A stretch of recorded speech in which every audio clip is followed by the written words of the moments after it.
everybody, this is Armageddon here again. This is the third video for Death Knight tanking. The last one was over cooldowns and rotation.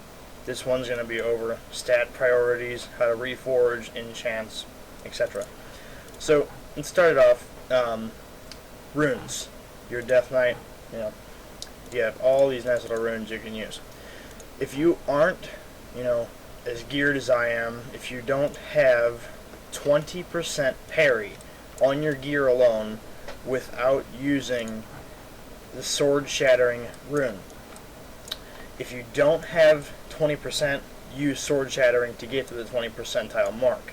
If you are above it, like I am, I'm sitting, 24.83, so I'm well above that. You don't want to go over 28% because then diminishing returns starts kicking you in the ass. So if you're under, use this. None of these are really useful at 90. If you're having major problems with health or, just getting the living shit beat out of you, Stone Skin might work for you. Otherwise, I recommend Fallen Crusader. Why, you might ask? It generally is a DPS rune, but strength gives you parry. So you're getting, for me, it's like 2-3% parry if I'm raid buffed. And you get a nice, 20k, I get 25k heal raid buffed. You might get less if you have less health than me. I have a decent amount of health. So it's nice, it procs often. There's rarely a fight that it's not all 24/7. So that's real nice. Let's get on to enchants. Let's see. So your cloak, I have the shiny new 608 cloak, which is, by the way, awesome. If you can get them, they're awesome. Go for it. 200 stam, always the way to go. Never stray from that. On your shoulders, 300 stam, 100 dodge. Your chest, 300 stam. Your bracers, you can do stam or mastery. I prefer the mastery. Same with the gloves, you can go stam or mastery. I prefer the mastery once again. Belt buckle for your belt. 430 stam, 165 dodge for your leggings. And then 140 mastery and minor speed increase. Especially if you're not using Death's Advance, it's nice to move a little bit faster so you can stay ahead of the pack if you're in a raid. If you're an enchanter, you can use the stam enchants for your rings, or any other profession you can use your assigned enchants. But I'm a blacksmith and a miner, so I get the extra gem sockets, which I just put extra mastery on. You never have enough mastery, which leads me into the stat priority. Mastery, out your ass. You can never have enough of it. There is never a cap. I am sitting 238.90, and I hope to get over 300%. So you can tell there's no end to it. So after stam, mastery, after mastery, stamina. Stamina, you have higher health pool, and the higher your stamina, you have, if you read the bottom of the Death Strike, the damage and minimum of at least 7% of your maximum health. So the higher maximum health you have, the more healing and shield you're going to get in return from the Death Strike. It's going to take a little bit of health to make a bit of a difference.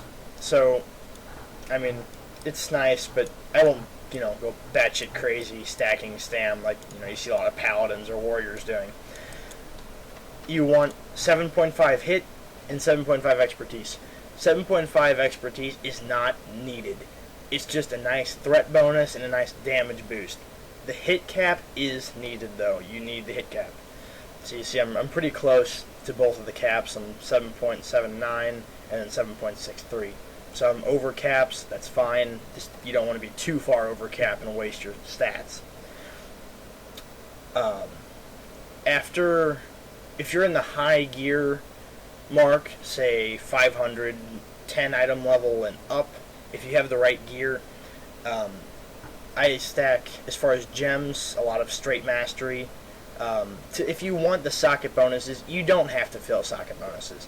You really don't. Now, Mastery socket bonus, you want to fill that. You can use expertise mastery gems or parry mastery gems. Don't start stacking parry until you're at the high gear level and your mastery's high, your health is high, you're at both of your hit expertise caps. Then you can start putting parry on just to give you a little bit something else.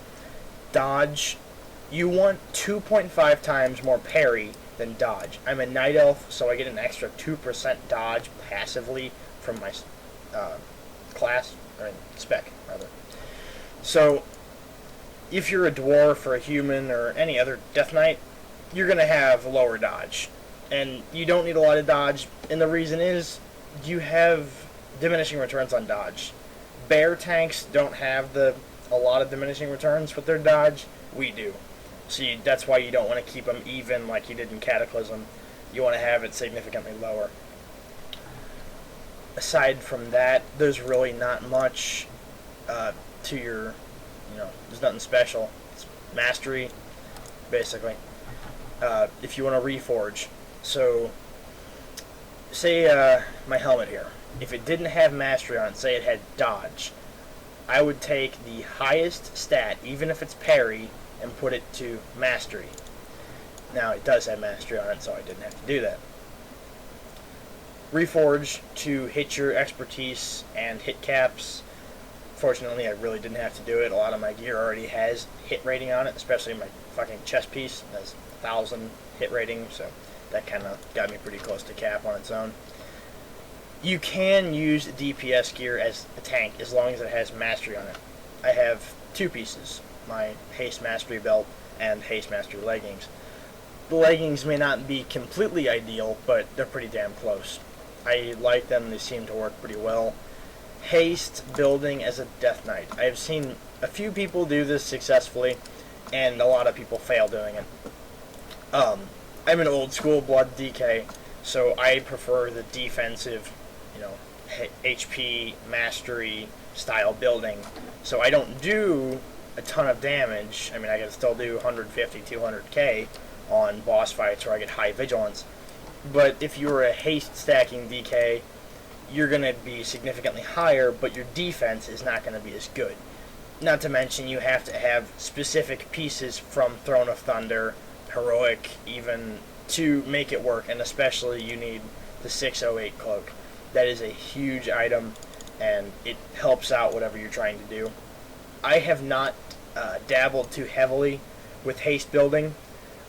You can if you want. I personally do not recommend it because we're tanks and we are supposed to sit and be a punching bag.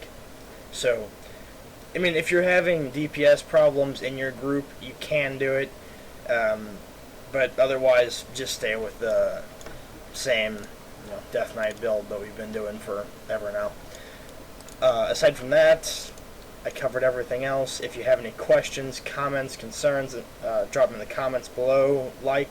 Please comment. I want to know if there's anything you guys want to see, or if I'm new, any more videos on Death Knight tanking. So I will see you in the next video.